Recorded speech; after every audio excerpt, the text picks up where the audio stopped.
you.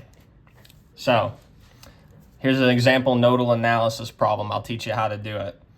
So it says determine the voltage at each node on the given circuit using nodal analysis.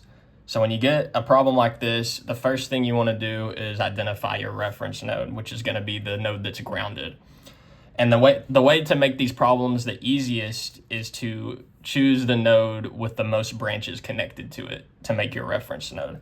And that would be the node on the bottom here.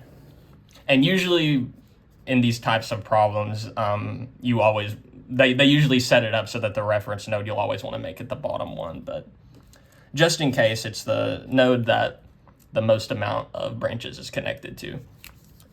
And then, so you're grounding this, so the voltage of this node is 0 volts. Next, you're going to identify the other nodes in your circuit and number them. And in case you don't know what a node is just a part of the circuit or a junction on the circuit where multiple circuit elements are connected to one another. So here we have a node because the voltage source is connected to the resistor, so that's node 1. Here's the next node because these 3 resistors are connected to each other. We'll call that node 2. And then finally a third node here where these 3 resistors are connected. And then this is node 3. So node 1 is easy where there's 100 volts voltage source connected to it.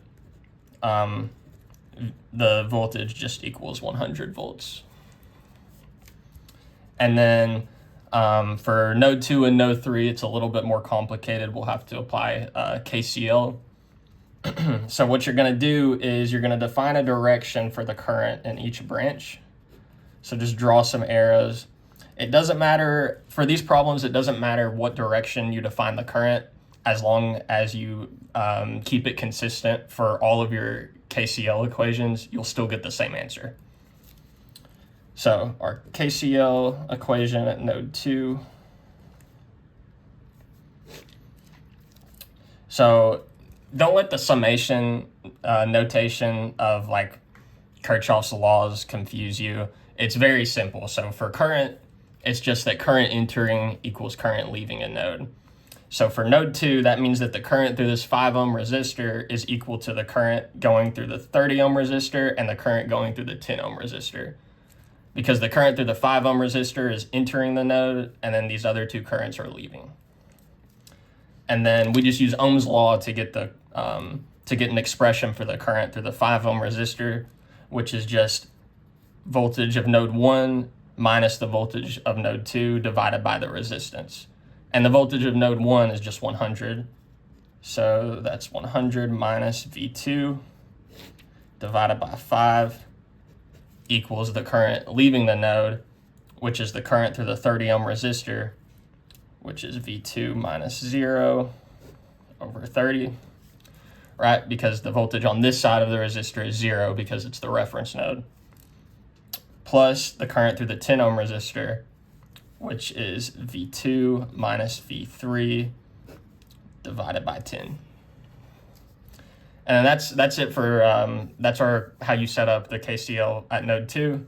Next, we'll do node 3.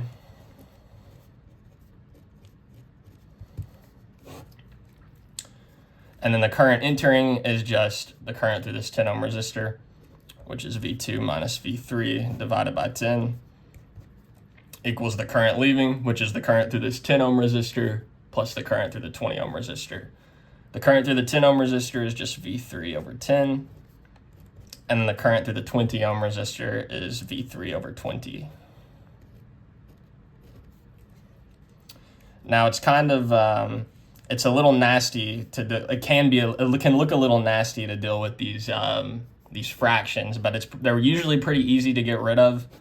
For this one, all we have to do is multiply the whole thing by 20 to simplify this. That gets rid of this 20 in the denominator, and then instead, where 20 divided by 10 is just 2, you're just going to multiply these 2 fractions by 2. And then this equation simplifies to 2 times V2 minus 2 times V3 equals 2 times V3 plus plus V3 because the 20's canceled out. And then we'll further simplify this. We'll get this V3 on the other side. It becomes 2 times V2 equals, let's see, 3V3 plus 2, 5V3. And then V2 equals 5 over 2 times V3. Now we have an expression for V2 in terms of V3, and then we can now plug this into this equation to solve for V3. And first we're going to simplify this one, just like we did the other one. Looking at this, the easiest way to get rid of these damn fractions is to multiply the whole thing by 30. And then where 30 divided by 5 is 6, this fraction becomes 600 minus 6 times V2. This fraction, you multiply it by 2. Or sorry, the 30's gone altogether because it cancels out. And then this fraction will multiply by 3 because 30 divided by 10 is 3.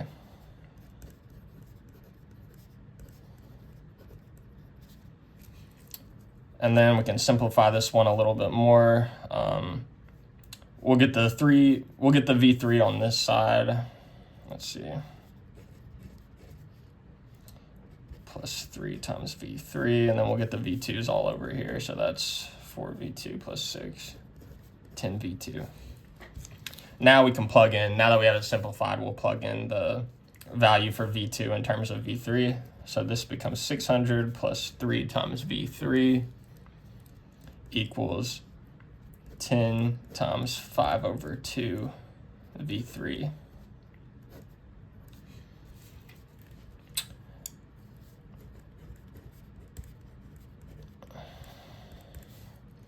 And then 10 times 5 is 50, and then divided by 2 is 25. So this becomes 25 times V3.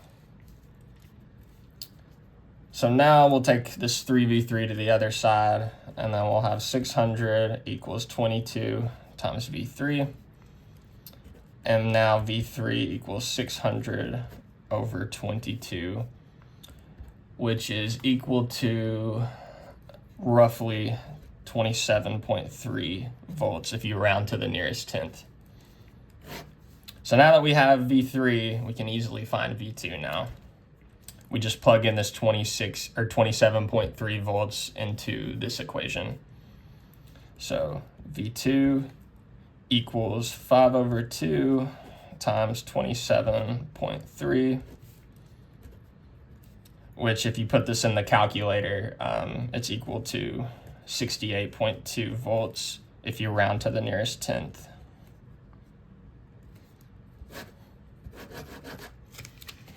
So this problem solved.